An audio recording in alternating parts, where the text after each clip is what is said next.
Welcome to Sit and Stay, the podcast that breaks down the challenges of starting and maintaining a mental health practice into digestible chapters. Sit and Stay is presented by RipsyTech, an electronic health record company committed to addressing the mental health crisis in the United States.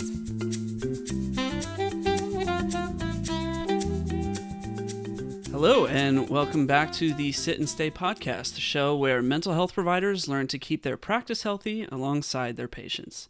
Brought to you by RipsyTech, an electronic health record company dedicated to addressing the mental health crisis in the United States. So I am RipsyTech Product Manager Parker Anderson. As always, I'm joined by founder and CEO of RipsyTech, Tom Tarshis. Hey, Tom. Hey, Parker. Always good to see you, Tom. So today we're joined by a very special guest. We have with us today Christina Nail. She is a dedicated therapist specializing in sex and couples therapy. With a background in psychiatric crisis care, she now focuses on helping individuals and couples navigate the complexities of intimacy and connection. She believes that while struggles are inevitable, the right guidance can lead to deeper, more fulfilling relationships. Thanks for being with us today, Christina. Thank you for having me.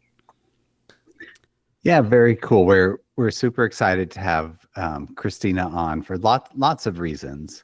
And Christina, for all of our guests, we usually do the sort of basic, when did you decide to become a mental health clinician? Was it something you saw when you were in kindergarten, or what was that path like for you to enter this field? So I think looking back, I've been asked that question a few times, and looking back, I realized that it actually, when I initially pinpointed that, I was like, probably getting my bachelor's degree. But when I really think about it, it goes back further. I've always been fascinated with relationships, how people work together, interact together. Even when I was little, when I was a kid, I would think, why are these people responding to each other the way that they are? Especially people that are married and they love each other. And, sometimes they're acting nice and you're kind of like, that doesn't seem nice. And so I would wonder those things starting at a young age. And then as I got older, it's kind of like, oh, I can actually help people with this. And I do. For me, having high quality relationships is really a foundation for my life. So that's very important. And it's also well researched that having high quality relationships really leads to a high quality life. Yeah. I mean, so well said. And, it's probably the most important thing that research has validated about overall happiness of people, with terminal illness or dying. Like, it is what has the quality of those relationships been in your life that is the most important thing for all of us. And yet it's like you said, unfortunate when these people who are married and supposed to love each other, and how things can go so off track from that wedding proposal and falling in love. And that's awesome that has sort of helped shape your career path. You mentioned, you had worked, and this speaks to me because I sort of started some of my training in a very intense inpatient settings, and you had that experience also. And I wonder if, did you know you wanted to head towards being a couples therapist and sex therapist at that time, or how was that experience working with seriously mentally ill patients? How did that play a role in your current specialty? Yeah, so that is, it's interesting to look back on that, because I'm like, what an interesting thing to be really good at, right? Like, what an interesting thing to be really, really good at handling people and helping people that are literally having the worst days of their lives. And are having severe mental health issues. So I think back on that time, that's a very interesting thing to be good at. And then also, I did really want to work with families, and I did really want to work with couples. And at the hospital, I did a year internship there, and then I worked there for a few years after. So during the internship, I worked in every department of the psychiatric hospital, inpatient, outpatient, and intake. And you really see how people that have a solid support system, Mhm. they're doing way better than other people. And you just cannot get around that. And it can be really hard. Like sorry, I'm thinking of a case that still like brings stuff up for me. Multiple cases where, you have someone coming in after a very serious suicide attempt. I mean, life threatening, right? Like, I don't want to get into too many details. I don't want to trigger anyone, but, very serious, very life threatening. And then their family is trying to figure out, what do we do with this? Their spouse is figuring out, they're asking questions like, why are you trying to leave me? Why are you trying to, so you have to navigate these things and, really help people reconnect and re-engage. And I don't think we often talk about how much these attempts wound relationships. And it's not intentional, right? Because we're talking, if someone's doing that, they're having mental health crisis, but it's a very serious issue. And it really takes some work and some time to reestablish trust. Because, depending on the relationship, a lot of times that feels like a betrayal. It is trauma. It is difficult. So for me, that's where it's key to have those, the couple relationship healed and the family relationships as well, and friendships and community and stuff like that too. But the core relationships are massively important for people that can get back to so people can get back to themselves. Yeah, no, and it probably at that time you probably weren't even aware of the research or what's happened even more recently, which is just any treatment for severe mental illness like FFT, family focused treatment with spouses, partners, friends, anyone you can bring in on that relationship and support system, that is what predicts the best outcome for these patients. And it highlights the importance of paying attention and the care for the relationship. And then that evolved. Let me see if Parker has a comment on that, but then I want to see how that evolved into your splitting off from that work into your current role. And I do want to say, to your point of, I probably wasn't aware of it at the time. I was actually surprised that I got an internship at the hospital, because my license, the LMFT license that I started out with, that was my first one in Texas, was not the preferred license for working in hospitals. Oh, so I think at the time, I may have been like one or two LMFTs in the entire hospital. So yeah, they were trying to get social workers maybe in those roles, or social workers, or LPCs. So those were the preferred licenses at the time, which, I mean, you need all, right? We need everyone. But yeah, you're right. Yeah. It changes so much so quickly, like the zeitgeist. Yeah. So, well, my question, I kind of wanted to hear a little bit about kind of the milestones on your career journey. Excuse me, your career journey. Like, you mentioned kind of realizing you were interested in becoming a therapist around your bachelor's degree. How long did you wait before applying to school, and when you got to school, and then it sounds like you worked at the hospital, did your internship. And, kind of just like along the way, at what point did you decide, now's the time to start a private practice? And, very curious, I know you're licensed in California, Arizona, and Texas. So, I would love to hear a little bit kind of like what that journey has been like for you.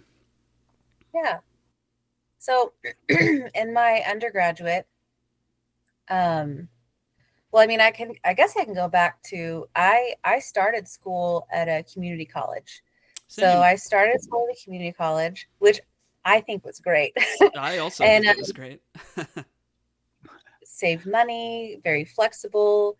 They worked with my schedule really well. But at the time, let me think. I think at the time I was thinking about being a teacher. So that's kind of where that started. And I was working at a preschool. Um, and that shift, because I was kind of like, I did some observations of teachers and I was like, we're really not very good to teachers. Like we're really not. And it was like everything I was learning in school was being restricted or like almost not allowed, like in the classroom. And so I was like, I knew that I was not going to want to fight that battle. So that's initially, I have a lot of some, my associates was basically like teaching courses and the basics. And then, y'all, just a heads up, everyone, they did say, be authentic and be yourself and be open in Yes, the podcast. we So love that. that's coming. So when I went to community college, I actually didn't know if I could do it. So I have dyslexia and ADHD. I didn't learn how to read until I think I was in second or third grade. And so I went into community college and I'm like, well, here we go. Like, we'll see if this sticks. And I ended up learning some really good tools. I worked with a lot of tutors there. Every time I've been in school or classes, I always use the tutoring center. I go there all the time. Like, help me. So very open to help. And then after that, I got my associates. I went to a 4-year school and I knew I wanted to do something with psychology. I knew that was it. So I did that. I loved that. I worked really hard. And just so y'all are aware, I was doing this and I was also a single mom. And so I worked out my schedule where I was teaching at the preschool my son was going to school at. And I'd also work stuff out with some professors, especially night classes, where they would let me bring my son. And Awesome. Okay. thank the Lord, he has the temper that he has. Oh, because he's a very chill, calm child. And like looking back, I'm like, wow, I don't know what I don't think I could have done it if he didn't have the temperament he has. So I did that. That's when I really started thinking, okay, I want to be a therapist. I want to work with people. I want to help people. I had been to therapy. It's been incredibly helpful for me. It's like, and to this day, I regularly see therapists yearly because I think it's so important. We're the tool and I've got to be sharp. And then really shortly, I think it was like maybe a semester off. And then I went back to grad school for marriage and family therapy. And at that time, I had it in my mind that I really wanted to work with kids. But then the more that I actually got into it and the more that I worked with kids, I was seeing, and you hear this from a lot of play therapists and child therapists, I was seeing that probably like what y'all have seen together, a lot of the parents really need support. A lot of the couples need support. A lot of that was going on. And so, and also I had so much transference with those little kids. They were so cute. I wanted to adopt them all. I mean, it was, I went to there was one child that was really getting the rough, CPS, home to home to home. And I was like, can I just adopt this child? Like, and my instructor was like, yeah, that's a transference. Yeah. And that's another thing with therapists. We have to be able to know what we can contain and what we can't. That gets into some things that I think I'll bring up a little bit later, but that is so important.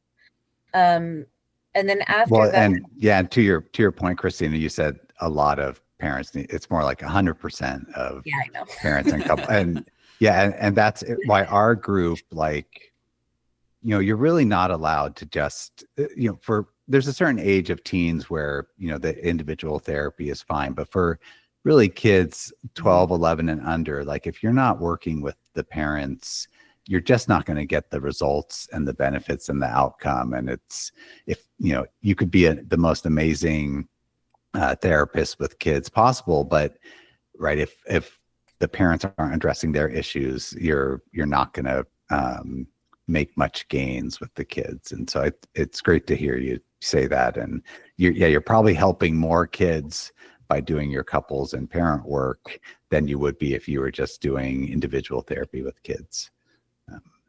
That is how it feels sometimes, for sure. And then, please continue with your. Yeah, I'll get back on track. Sorry, with the ADHD and dyslexia, sometimes I can go down rabbit holes. But then I started learning about sexual health in couples and how it affects people and how it affects families. It's like people break up over sex and money and infidelity, right? Like that, these are huge things that affect tons and tons of relationships. And I realized that, I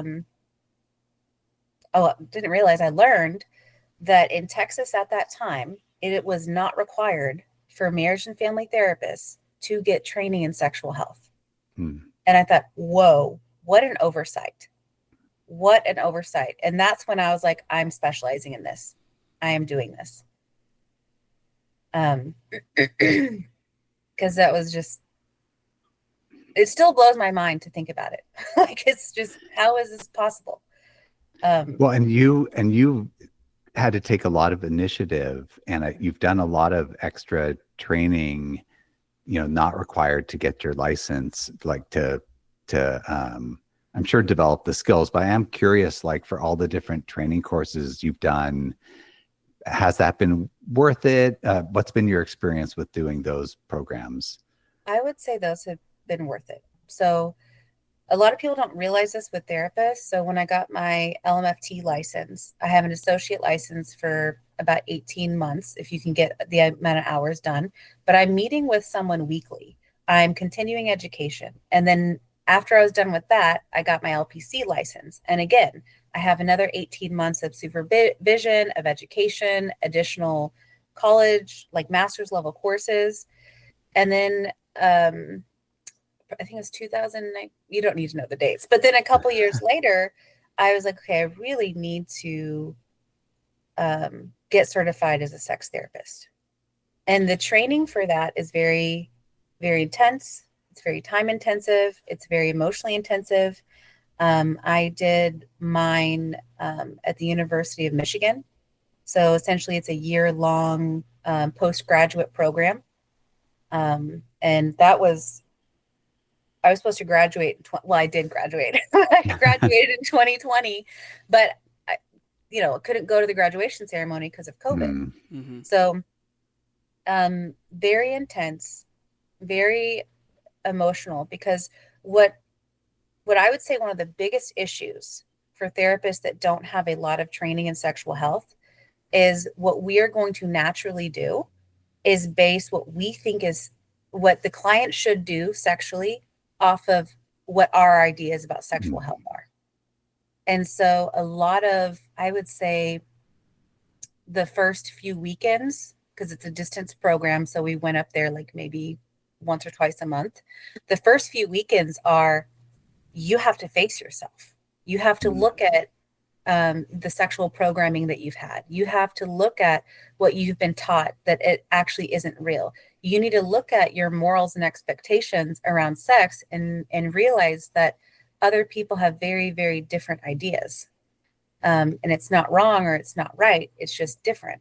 And the reality is that most people that are going to come to see us, even if I don't think most things are weird at this point, but even if like a therapist is not trained in sex, most of the time, if a client is bringing you something sexually and you might think, oh, this seems weird, it's likely not, right? Most human sexual behavior is on a spectrum, and most of the stuff that we culturally or think is strange or weird is pretty normal. And so that's some of the training that I think is huge, and that should be some of the basic training that like marriage and family therapists are getting around sexuality in schools. Yeah, and that's, anyone who's doing the clinical work or therapy with patients, you're sort of get a lot of training in, transference, counter-transference, general themes of like, trying to come in judgment free and neutral. But, it's great to hear you talk about how they made people sort of face their own sexual histories and what your experience was like, traumas, because that is probably the hardest thing for people to not, the hardest thing for individual therapists or clinicians to let go of or be completely neutral and judgment free around. And it makes me curious about, you see patients you're in Los Angeles. Yeah. Right. Los Angeles, Arizona, and Texas are quite different environments. I did my adult training in Arizona at the county hospital there. I also have a graduate degree from University of Michigan, so we share some common areas. But I wonder what you've seen with respect to what different clients bring in based on Texas, Arizona, or Southern California.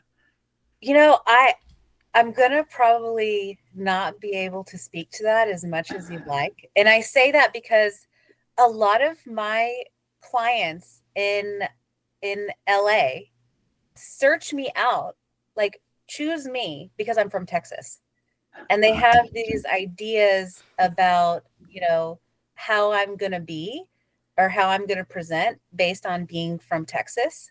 And so I think I'm getting like a certain like subset of LA people. And so I actually don't find it all that much different from my client base in Texas at this point. That makes sense. Which is kind of interesting to think about. There's almost like a niche marketing strategy there that I would have never thought. There is a lot of California, Texas sort of moving, or, in both directions, maybe more to Texas now from California, but very cool. And then this is maybe a little random, but feels like a reasonable time to mention it. Have you seen that? And I don't know if other people watching this have seen it, but I think Discovery Channel, and then on HBO Max, there's that Good Sex series with a licensed sex therapist who's, I think, in LA area, but I'm curious if you've seen that or your thoughts on that. I don't think I have. Let me look it up really quick, because sometimes I see things and then forget about them. Oh my gosh. I just Googled good sex and all this bunch of porn came up. So oh no. On HBO. HBO being the key term here. Yeah. Oh no, I haven't seen that yet. Okay, well that could maybe be a follow-up podcast. Although as a psychiatrist, then this is no endorsement or anything, but I do feel like it was done in a healthy manner. But I'm not fully qualified to know if that's true or not. Whereas I feel like Christina would be. Yeah. And Christina, can you? A lot of our users and listeners, have this idea that maybe they want to branch off and start their own practice. And we spoke with someone who does walking therapy, and people with ideas on the sort of specific type of practice that they'd like to do. Tell us what your business journey has been like, and how were you able to set up a practice that's fulfilling, satisfying, and can pay the bills living in expensive Southern California? It's rough. Well, I will say I did try the walking one, but that was primarily, I'll say, wanted or needed during COVID. Mm-hmm. So that was probably when clients wanted to do that the most. Some clients it's helpful for, some not. But with the business piece, I don't have a background in business. I don't have education in business. I don't have that. So when I was looking at, okay, I knew I wanted to do private practice. So that's something that I had known early on, that I want to do private practice. I want to work for myself. Working in a hospital setup, I mean, it is layers upon layers. And I get why it has to be this way, but layers and layers of just redundancy and Yeah. bureaucracy and like all this, and then dealing with the insurance companies, and then just so many things that get in the way of me helping people, of me nurturing people, of doing the heart work, right? And so that's where I was like, I just can't, I just don't want to do that anymore. If I could just meet with people, write my little note, and move on, like that would be fine. But that's not how the hospital systems work. And I don't know if they can work like that because just they're structured differently. But so what I did, um, a lot of things that I try to do in life, I try to keep pretty common sense. So I thought to myself, who is out there in the community that has the kind of practice that I'm looking to have? Mm. Who's out there? Who's doing what I want to do or similar? So the things that were important to me were someone who's been in the field for a while, has their own private practice, is running their own private practice, and is cash pay. Because at that I still don't accept insurance, but at that time I was really fresh out of the hospital. I was like, I cannot talk to these insurance companies anymore. You would not believe. I mean, the worst conversation I think I've ever had that sticks out to me is I was trying to get a patient admitted and approved, and there's 7 days set up for the insurance company, and the insurance company goes, well, they didn't complete the attempt. And I was like, what?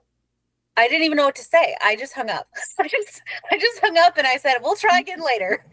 Yeah. So that's the kind of sickness that we're dealing with in that system.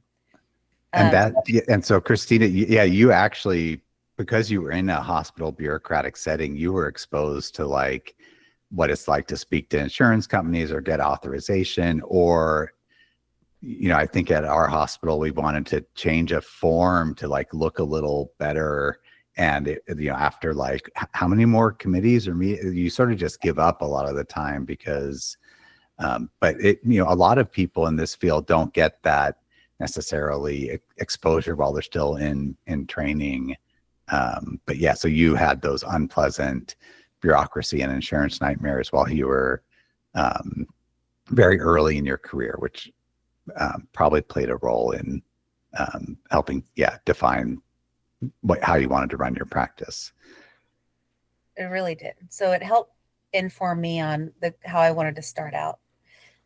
So what I did was I went to Psychology Today. I just typed in as much as I could as far as what I was looking for. And I think there's a list of, I don't know, 30, 50 therapists. And I went through and I emailed and I called every single one of them. Because when I get going on something, I'm like a dog with a bone. I get very focused sometimes not always on the things I should be focused on, but that was one of the things that was very important to me, because I'm like, I need to find someone that's doing this. And so I went out and I interviewed people. I interviewed my mentor that I have now, that I've had since the beginning. She is amazing. She's in her 80s. She's been doing this for a long time. And so she's given me really good business advice, really good practical advice. There's other people that I interviewed that didn't lead to a mentorship relationship, but really foundational in helping me get started. And I may have talked to 5 people out of all the people that I contacted, but those 5 people were so happy to talk to me. And so happy to sit down with me and tell me what they've done and talk about their lives and, give me their time and expertise, that it was 100% worth it. So I would say, don't be afraid to go talk to people. Don't be afraid to reach out for advice or ask questions. And, consult people. One of the things that, Oh, I'm sorry. Sorry, I will just keep going and going. No, it's okay. I was gonna say, like, that is really good advice. The reaching out to find somebody who kind of does exactly what you do, and as therapists, what you do for work is helping other people, and so you do kind of have like a little bit of a leg up in the people that you need to learn from to kind of get really good advice on how to start a business are people that really enjoy helping people. So that I think, yeah, it's just really good advice, because anybody who is afraid of making that leap, go talk to other people who do exactly what you do, and it'll all work out. And Christina, do you do a hybrid? I think you do a mix of in person, but you offer telehealth, or what's your schedule like now? I mostly see people telehealth. I have an office space that I can use for in person. It kind of is a little crazy though. So when I go back to Texas, I do have my Texas clients that want to see me in person, and I probably go back to Texas three, maybe 4 times a year. And so I'll go back there. And then the weeks that I'm there, it's like 80% in person. Gotcha. Do you have to sublet an office in Texas? How, like, where do you usually try to see people in person when you're there? Yeah. So I have one of my great friends who lets me sublet her office space, beautiful office space, known her for years, known her family for years. I mean, it's just really, it's great to have like a good therapist community because she's really just accommodating and good. And she's very different than I am. We actually worked at the hospital together. And she runs a private practice. It's very different from mine. And so I've also found it useful to discuss things with people that are doing things differently, because sometimes then you realize like, oh, I could shift something. I can adjust something. Makes sense. Yeah. With the not accepting insurance, I will add that I think it takes more marketing. It's a totally different strategy. And how I built things up, because it's like this thing of I'm cash pay, right? And but also I want people to be able to come and afford therapy. So I'll do groups. And I have groups. A couple of ones I've done in the past are women's sexual health groups, because that's one of the best treatments for women. It's very well researched. I presented about this at ASECT. So ASECT is the organization that I'm certified as a sex therapist through. And so I did a presentation on the women's sexual arousal and desire groups in 2019. And it still holds true today. The researchers that I kind of pulled from to put that together, they're still doing very similar research about these groups, and they're still effective, and they're getting more and more layers of the ways that they're effective and how they're helping women. And that's awesome, right? It's a way for groups. It's such a cost-effective way to still deliver very well researched and effective therapies. And so that's great that you offer those services. It does take a certain skill set or confidence to be able to do the groups, which you exude. So that might not be an option for a lot of other people, but it seems like that's been a rewarding experience for you and been very helpful for patients as well. Cool. Well, and we also, we sort of throw out, and you may have already mentioned this a little bit, but one of our questions we like to ask guests is about something in the mental health field that you'd like to shed more light on. And when we were chatting pre-recording, you mentioned something that I know a lot about from the physician side, but it's these, every month, these reports of disciplinary action on therapists, psychologists, or doctors come out. And yeah, I'll just hand it over to you to talk about, Christina. Yeah. So Over the past weekend, I kind of got caught up with the latest board meetings in Texas and California, which I would highly recommend for any therapist. Watch a board meeting every once in a while. Really helps you keep up to date with expectations and the rules and guidelines and everything. But what I will say, and this surprise, even though I know that this happens, it surprises me every time I hear that there's another therapist that is losing their license because of sexual misconduct with the client. And that's what the last meeting was about for LMFTs in Texas. I mean, that's not the whole meeting, but that came up where someone's license was suspended. They were for sexual misconduct. Then they were on a I don't know, like a rehab plan. They don't call it rehab, but it's like some kind of plan. Yeah, like a treatment. And so, but the last session was about how this therapist failed to do that, failed to get the follow-up therapy, failed to stick by the rules of their suspension, continued to practice under coaching, and was reported to the board again by that.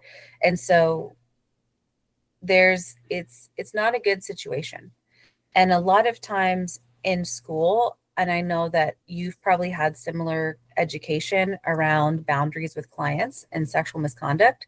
And the idea is kind of like, don't do it, right? Like just don't, just stop. Have y'all seen that Saturday Night Live where it's like really old, but the therapist just says, just stop? Yeah. Like, No, it's, if only it were that easy. Like, I know, but love it. Just stop. But what the reality is now, I really do. I know that there are therapists out there that are kind of like very predatory, and that some of the behavior that people are losing their licenses are very predatory. But there are some therapists that they're really, and this going back to the container, they are not doing well. They are not doing well in life. They're having tragedy. And this man in the session says, my child died and I really fell apart and I really kind of lost it. And I stepped over boundaries I never thought I would. Those are not his exact words, but that's essentially what he's saying. And it's kind of like, we've got to make sure we're okay. Right. Because therapists that are not just sexual misconduct, but therapists that are using substances, and another therapist this happened to in the California meeting where they're using substances, and thankfully they got their license back. They got the treatment they needed, fully cooperative, fully got the help, got their license back. So it's just difficult though, because I think and I have this conversation with therapists quite a bit. I don't think that we always see it when we're not okay and we need help, because we're so used to putting our shit to the side and trying to be there for other people. Sexual misconduct, I just want to be clear, the sexual misconduct in this case was not a physical sexual relationship, because I know that essentially means you're going to lose your license, and there's no plan to, there's not going to be a plan to get your license back after that, really. I mean, that's just kind of how it is.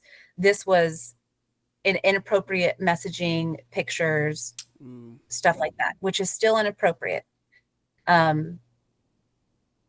But we really have to be aware that this is still happening in our field, not just for us, but for our clients. Like hold on, I have notes.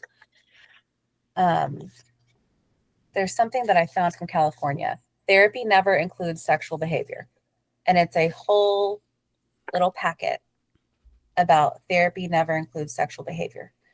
And this is even more important for sex therapists, because I have to be very careful about how I'm communicating with my clients about sex. Very careful. And why is it so difficult, right? Why do I have to be so careful? Because I am so comfortable talking about sex. I'm so comfortable doing it. It's all I do every day. I'm so comfortable talking about it. My client is likely not. Right. Right. I've had people come into my office and say, sit down, walk out, walk in, walk out, very nervous, and then tell me something like, yeah, we can't talk about masturbation. Don't say that word. I'm like, okay, we don't have to, but I'm a therapist, so I'm going to want to know why. But I try to keep, when I'm discussing sexual health matters with clients, very clinical to a point where like a lot of my clients like think it's funny. Yeah, right. That's the approach, right? Clinical, professional, you're skilled at not being embarrassed by everything at this point, and that's the way you present it. And yeah, it's a good point. Like some, doing lines of cocaine with your patients or any sort of physical, there are some lines that are immediate. Your license is gone and there's no probationary or remediation plan. But there are other cases for substances, especially, where sometimes people can work hard and get their licensing back. And yeah, I think in our jobs, and we always have to sort of be there and be professional, and whatever's happened in our lives that day, we have to be able to put that aside, and being able to know when, whoa, this is too much and I need to take a day off and tell my patients I'll reschedule. I'm sure a lot of us probably on days we should take off don't sometimes because of this obligation to our patients and or our income. Hopefully it's more for the first one, but your point is very well taken about often mental health clinicians don't necessarily always pay great attention to how they're doing personally. Christina, what advice? There's not too many sex therapists in the country, and a lot more are needed. Like, what advice would you give to someone who's maybe already licensed or has their associates and is interested in the couples work that's so important and needed? What would be your advice for people interested in getting into this field? I mean, I would, and here's the thing, like, I would say, like, if everyone could, I would say go get certified. But I do realize that there are barriers to that, right? There's, there's the hierarchy in academia, and there's the cost, and there's the time, and there's a lot of things like that. But kind of the beginning stage, basically the first thing that you do in getting certified, and I've been to 3 of these, I think, is you do something called a SAR. And it's, oh no, am I going to blank on what it's called? Sexual attitude reassessment. But it's called a SARS. Ooh, I just like Googled it to make sure I was saying the right thing, and something completely wrong popped up. So, sexual attitudes reassessment. Oh, okay. I did say it correctly. Goodness. Woohoo. But anyways, that's where I would probably start for most people, because that is where we look at our reactions, our response, assessing where we're coming from. Is that a free, like, you answer some questions online, or no? No, it's a very intense 2-3 day seminar. So it's really worth it, though. I will say, okay. I've done 3, maybe 4 of them. They're really worth it. Everyone I've been to has been different. Everyone that I've been to has brought more things up. Also read books, look at different experiences. One of an example of why the SARs are important is they talk about different kind of sexual interests that we have stigmatized, like BDSM. And one of the first things that you learn is that, mental health wise, there's actually no difference between people that practice BDSM and people that are non-practicing, right? You're not more likely to be depressed. You're not more likely to have trauma. There's a whole list. You're not more likely to have anxiety. Like, it's pretty much the same as general population. Very good. Yeah. Consult a sex therapist if you're running into issues with your clients. Great advice.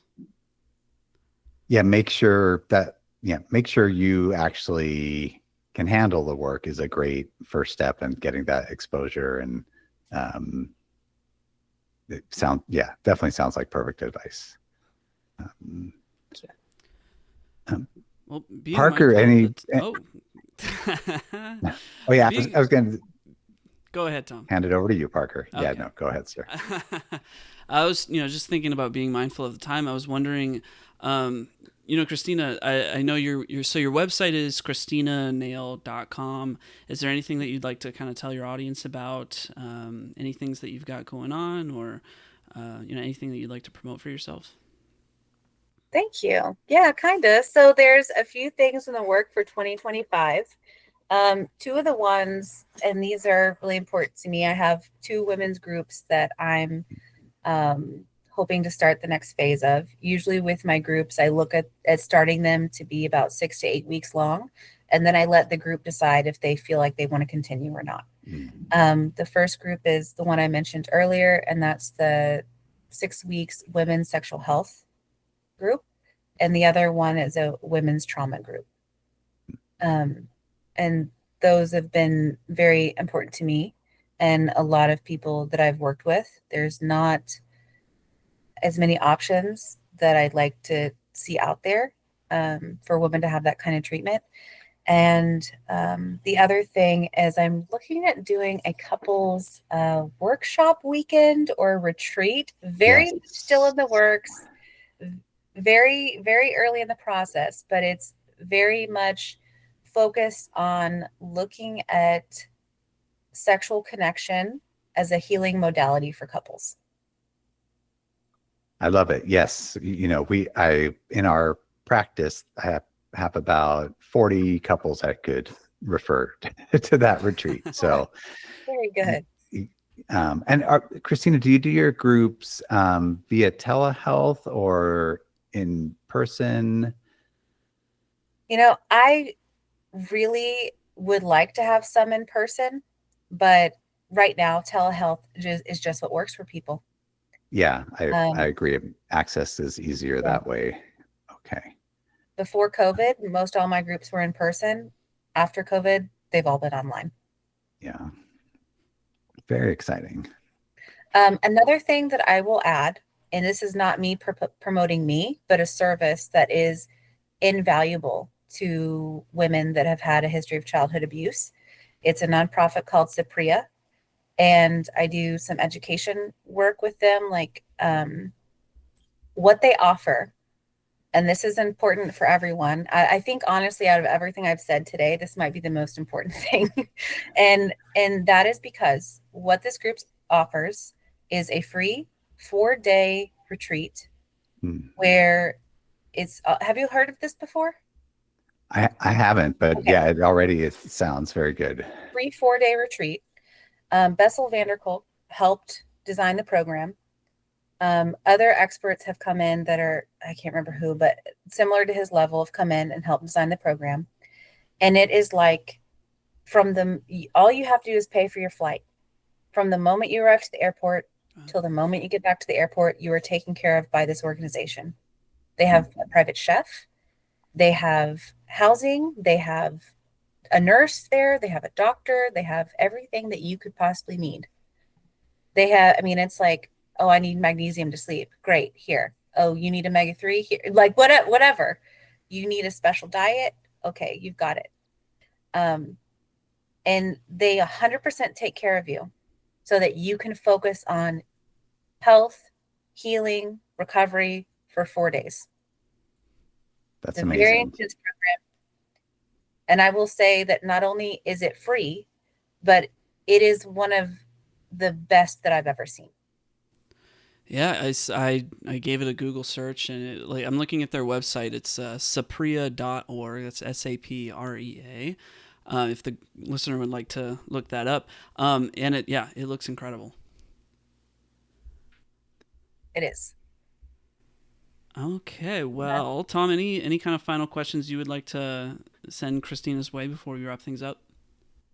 No, I'm so excited to have had you as a guest, Christina, and look forward to having you as a resource for people who need your help. And yeah, especially since you're licensed in California, and that will be awesome to make that connection, and really appreciate you sharing about your journey and the work that you do for your clients. It's amazing.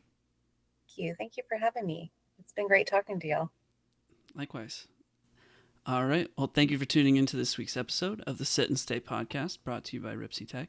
If you have any questions or you're interested in being a guest on the show, just like Christina, send us an email at sitandsstay@ripsytech.com.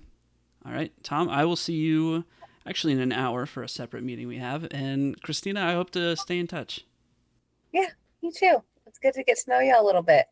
And Tom, thank you so much for listening to me go on and then adding clarification to it. I really appreciate that. He's good. It's my pleasure, and I really appreciate hearing your y'alls added in. I think it's very therapeutic and soothing. So that was a nice experience. Oh, that's good. Where are you from? I'm from the Bay Area, but I spent time in Michigan and Arizona, and then made my way back. So. Very good. Well, thank y'all for having me, and I would love to join y'all again. Thanks, Christina.